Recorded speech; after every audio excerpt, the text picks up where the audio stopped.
Okay, so we left off in chapter 5 when they were heading down into the bank to get Harry some money. And Hagrid thought he was going to be sick. He did look very green, and when the cart stopped at last beside a small door in the passage wall, Hagrid got out and had to lean against the wall to stop his knees from trembling. Griphook unlocked the door. A lot of green smoke came billowing out, and as it cleared, Harry gasped. Inside were mounds of gold coins, columns of silver, heaps of little bronze nuts. All yours, smiled Hagrid. All Harry's. It was incredible. The Dursleys couldn't have known about this, or they'd have had it from him faster than blinking. How often had they complained how much Harry cost them to keep? And all the time there had been a small fortune belonging to him buried deep under London. Hagrid helped Harry pile some of it into a bag. The gold ones are galleons, he explained. 17 silver sickles to 1 galleon, and 29 nuts to a sickle. It's easy enough. Right, that should be enough for a couple of terms. We'll keep the rest safe for you. He turned to Griphook. Vault 713 now, please. And can we go more slowly? Only one speed, said Griphook. They were going even deeper now and gathering speed. The air became colder and colder as they hurtled tight corners. They went rattling over an underground ravine, and Harry leaned over the side to try and see what was down at the dark bottom. But Harry groaned and pulled himself back by the scuff of his neck. Vault 1713 had no keyhole. Stand back, said Griphook importantly. He stroked the door gently with one of his long fingers, and it simply melted away. If anyone but a Gringotts goblin tried that, they'd be sucked through the door and trapped in there, said Griphook. How often do you check to see if anyone's inside? Harry asked. About once every 10 years, said Griphook with a rather nasty grin. Something really extraordinary had to be inside this top-secret vault, Harry was sure, and he leaned forward eagerly, expecting to see fabulous jewels, at the very least. But at first, he thought it was empty. Then he noticed a grubby little package wrapped up in brown paper lying on the floor. Hagrid picked it up and tucked it deep inside his coat. Harry longed to know what it was, but knew better than to ask. Come on, back in the infernal cart, and don't talk to me on the way back. It's best if I keep my mouth shut, said Hagrid. One wild cart ride later, and they stood blinking in the sunlight outside Gringotts. Harry didn't know where to run first, now that he had a bag full of money. He didn't have to know how many galleons there were to a pound to know that he was holding more money than he'd had in his whole life, more money than even Dudley ever had. Might as well get your uniform, said Hagrid, nodding toward Madame Malkin's robes for all occasions. Listen, Harry, would you mind if I slipped off for a pick-me-up in the leaky cauldron? I hate them Gringotts carts. He still did look a bit sick, so Harry entered Madame Malkin's shop alone, feeling nervous. Madame Malkin was a squat, smiling witch, dressed all in mauve. Hogwarts, dear, she said, when Harry started to speak. Got a lot here. Another young man being fitted up just now, in fact. In the back shop, a boy with a pale, pointed face was standing on a footstool, while a second witch pinned up his long black robes. Madame Malkin stood Harry on a stool next to him, slipped a long robe over his head, and began to pin it to the right length. Hello, said the boy. Hogwarts too? Yes, said Harry.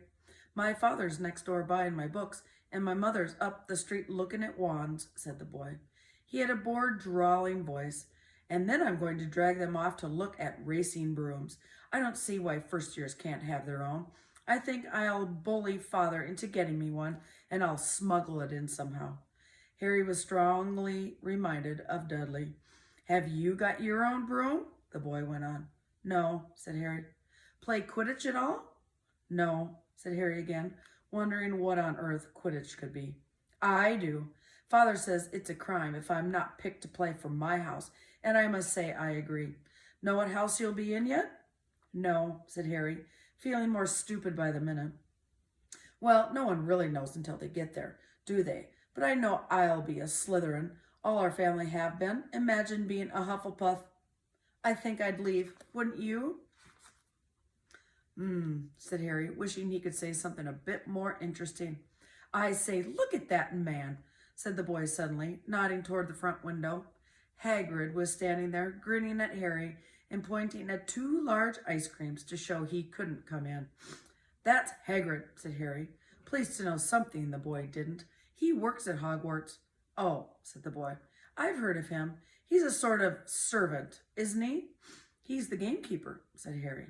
He was liking the boy less and less every second. Yes, exactly. I heard he's sort of savage, lives in a hut on the school grounds, and every now and then he gets drunk, tries to do magic, and ends up setting fire to his bed. I think he's brilliant, said Harry coldly. You do? Said the boy with a slight sneer. Why is he with you? Where are your parents? They're dead, said Harry shortly. He didn't feel much like going into the matter with this boy. Oh, sorry, said the other, not sounding sorry at all. But they were outward kind, weren't they? They were a witch and wizard, if that's what you mean. I really don't think they should let the other sort in, do you? They're just not the same. They've never been brought up to know our ways. Some of them have never even heard of Hogwarts until they get the letter. Imagine. I think they should keep it in the old wizarding families. What's your surname, anyway? But before Harry could answer, Madame Malkin said, That's you done, my dear. And Harry, okay, wait. Before Harry could answer, Madame Malkin said, That's you done, my dear. And Harry, not sorry for an excuse to stop talking to the boy, hopped down from the footstool. Well, see you at Hogwarts, I suppose, said the drawing boy. Harry was rather quiet as he ate the ice cream Hagrid had bought him, chocolate and raspberry with chopped nuts. What's up? Said Hagrid. Nothing, Harry lied. They stopped to buy parchment and quills. Harry cheered up a bit when he found a bottle of ink that changed colors as you wrote. When they had left the shop, he said, Hagrid, what's Quidditch? Blimey, Harry, I keep forgetting how little you know, not knowing about Quidditch. Don't make me feel worse, said Harry. He told Hagrid about the pale boy and Madame Malkin's.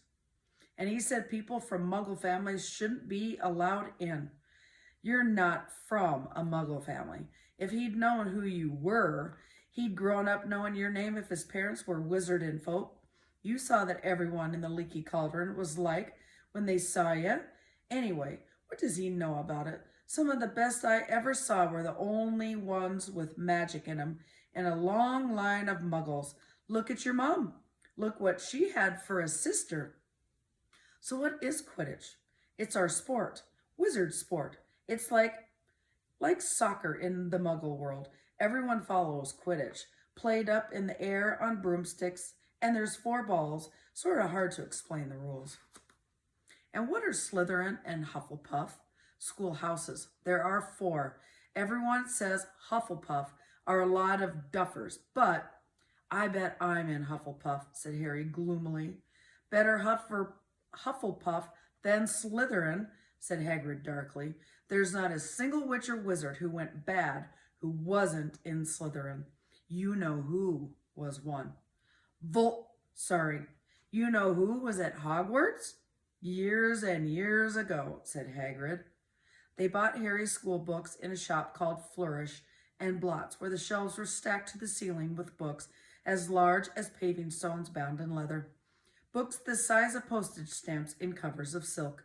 Books full of peculiar symbols, and a few books with nothing in them at all. Even Dudley, who never read anything, would have been wild to get his hands on some of these. Hagrid almost had to drag Harry away from curses and counter curses. Bewitch your friends and befuddle your enemies with the latest revenges. Hair loss, jelly legs, tongue-tying, and much, much more by Professor Vindictus Viridian. I was trying to find out how to curse Dudley. I'm not saying that's not a good idea, but you're not to use magic in the Muggle world except in very special circumstances, said Hagrid. And anyway, You couldn't work any of them curses yet. You'll need a lot more study before you can enter that level. Hagrid wouldn't let Harry buy a gold cauldron either. It says pewter on your list, but they got a nice set of scales for weighing potions, ingredients, and a collapsible brass telescope. Then they visited Apothecary, which was fascinating enough to make up for its horrible smell. A mixture of bad eggs and rotted cabbages. Barrels of slimy stuff stood on the floor. Jars of herbs, dried roots, and bright powders lined the walls. Bundles of feathers, strings of fangs, and snarled claws hung from the ceiling. While Hagrid asked the man behind the counter for a supply of some basic potion ingredients for Harry, Harry himself examined silver unicorn horns at 21 galleons each and minuscule glittery black beetle eyes, 5 nuts a scoop. Outside the apothecary, Hagrid checked Harry's list again. Just your wand left? Oh yeah, and I still haven't got your birthday present. Harry felt himself go red. You don't have to. I know I don't have to. Tell you what, I'll get you an animal, not a toad. Toads were out-fashioned years ago. He'd be laughed at. And I don't like cats. They make me sneeze. I'll get you an owl. All the kids want owls. They're dead useful. Carry your mail and everything. 20 minutes later, they left Elop's Owl Emporium, which had been dark and full of rustling and flickering, jewel-bright eyes. Harry now carried a large cage that held a beautiful snowy owl, fast asleep with her head under her wing. He couldn't stop stammering his thanks, sounding just like Professor Quirrell. Don't mention it, said Hagrid gruffly. Don't expect you've had a lot of presents from the Dursleys. Just Ollivanders left now. Only place for wands, Ollivanders, and you gotta have the best wand. A magic wand. This is what Harry had really been looking forward to. The last shop was narrow and shabby. Peeling gold letters over the door read, Ollivanders, makers of fine wands since 382 BC. A single wand lay on a faded purple cushion in the dusty window. A tinkling bell rang somewhere in the depths of the shop as they stepped inside. It was a tiny place, except for a single spindly chair that Hagrid sat to wait on. Harry felt strangely as though he had entered a very strict library. He swallowed a lot of new questions that had just occurred to him and looked instead at thousands of narrow boxes piled neatly right up to the ceiling. For some reason, the back of his neck prickled. The very dust and silence in here seemed to tingle with some magic secrets. Good afternoon, said a soft voice. Harry jumped. Hagrid must have jumped too, because there was a loud crunching noise, and he got quickly off the spindly chair. An old man was standing before them, his wide, pale eyes shining like moons through the gloom of the shop. Hello, said Harry awkwardly. Ah, yes, said the man. Yes, yes, I thought I'd be seeing you soon. Harry Potter. It wasn't a question. You have your mother's eyes. It seemed only yesterday she was in here herself, buying her first wand, 10 1/4 inches long, swishy, made of willow. Nice wand for charm work. Mr. Ollivander moved closer to Harry. Harry wished he could blink. Those silvery eyes were a bit creepy. Your father, on the other hand, favored a mahogany wand, 11 inches, pliable, a little more power, and excellent for transformation. Well, I say your father favored it. It's really the wand that chooses the wizard, of course. Mr. Ollivander had come so close that he and Harry were almost nose to nose. Harry could see himself reflected in those misty eyes. And that's where Mr. Oliver touched the lightning scar on Harry's forehead with a long white finger. I'm sorry to say I sold the wand that did that, he said softly. 13 1/2 inches. You, powerful wand, very powerful, and in the wrong hands. Well, if I'd known what the wand was going to do into the world to do, he shook his head, and then, to Harry's relief, spotted Hagrid. Rubeus Hagrid, how nice to see you again. Oak, 16 inches, rather bendy, wasn't it? It was, sir, yes, said Hagrid. Good wand, that one. But I suppose they snapped it in half when you got expelled? Said Mr. Ollivander, suddenly stern. Yes, they did, said Hagrid, shuffling his feet. I've still got the pieces, though, he added brightly. But you don't use them? Said Mr. Ollivander sharply. Oh, no, sir, said Hagrid quickly. Harry noticed he gripped his pink umbrella very tightly as he spoke. Said Mr. Ollivander, giving Harry a piercing look. Well now, Mr. Potter, let me see. He pulled a long tape measure with silver markings out of his pocket. Which is your wand arm? Well, I'm right-handed, said Harry. Hold out your arm. That's it. He measured Harry from shoulder to finger, and then wrist to elbow, shoulder to floor, knee to armpit, and round his head. As he measured, he said, Every Ollivander wand has a core of magical substance, Mr. Potter. We use unicorn hairs, phoenix tail feathers, and the heartstrings of dragons. No two Ollivander wands are the same, just as no two unicorns, dragons, or phoenixes are quite the same. And of course, you will never get such good results with another witch's wand. Harry suddenly realized that the tape measure, which was measuring between his nostrils, were doing this on its own. Mr. Ollivander was flitting around the shelves, taking down boxes. That will do, he said, and the tape measure crumpled into a heap on the floor. Right then, Mr. Potter, try this one. Beechwood and dragon heartstrings, 9 inches, nice and flexible. Just take it and give it a wave. Harry took the wand and, feeling foolish, waved it around a bit, but Mr. Ollivander snatched it out of his hand almost at once. Maple and phoenix feathers, 7 inches, quite whippy. Try it. Harry tried, but he hardly raised the wand when it, too, was snatched back by Mr. Ollivander. No, here.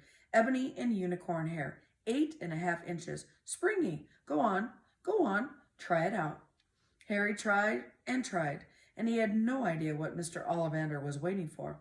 The pile of tried wands was mounting higher and higher on the spindly chair, but the more wands Mr. Ollivander pulled from the shelves, the happier he seemed to become. Tricky customer, eh? Not to worry. We'll find the perfect match here somewhere. I wonder now. Yes, why not? Unusual combination. Holly and phoenix feathers, 11 inches, and nice and supple. Harry took the wand. He felt sudden warmth in his fingers. He raised the wand above his head, brought it swishing down through the dusty air, and a stream of red and gold sparks shot from the end like a firework, throwing dancing spots of light onto the walls.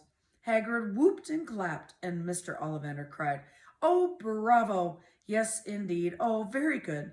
Well. How curious. How very curious. He put Harry's wand back into its box and wrapped it in brown paper, still muttered, Curious. Sorry, said Harry, but what's curious? Mr. Ollivander fixed Harry with his pale stare. I remember every wand I've ever sold, Mr. Potter. Every single wand. It so happens that the phoenix whose tail feather is in your wand gave another feather, just one. It is very curious indeed that you should be destined for this wand when its brother gave you that scar. Harry swallowed. Yes, 13.5 inches. Curious indeed how those things happen. The wand chooses the wizard. Remember, I think we must expect great things from you, Mr. Potter.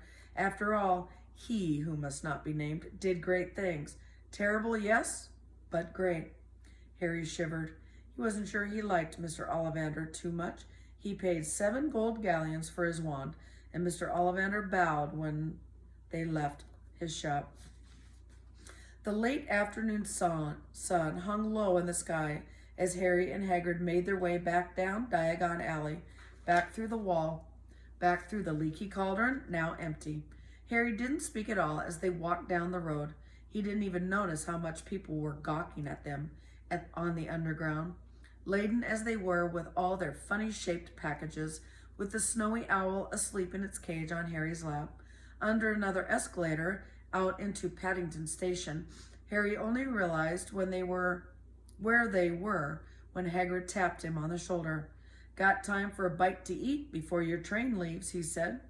He bought Harry a hamburger and they sat down on a plastic seat to eat them. Harry kept looking around. Everything looked so strange somehow. You all right, Harry? You're very quiet, said Hagrid. Harry wasn't sure he could explain. He'd just had the best birthday of his life, but yet he chewed his hamburger, trying to find the words. Everyone thinks I'm special, he said at last. All those people in the leaky cauldron, Professor Quirrell, Mr. Ollivander, but I don't know anything about magic at all. How can they expect great things? I'm famous and I can't even remember what I'm famous for. I don't know what happened when the night my parents died. Hagrid leaned across the table. Behind the wild beard and eyebrows, he wore a very kind smile. Don't you worry, Harry. You'll learn fast enough. Everyone starts at the beginning at Hogwarts. You'll be just fine. Just be yourself. I know it's hard. You've been singled out, and that's always hard. But you'll have a great time at Hogwarts. I did. Still do, matter of fact. Hagrid helped Harry onto the train that would take him back to the Dursleys, then handed him an envelope. Your ticket for Hogwarts, he said. 1st of September. King's Cross. It's all on your ticket. Any problems with the Dursleys, send me a letter with your owl. She'll know where to find me. See you soon, Harry. The train pulled out of the station.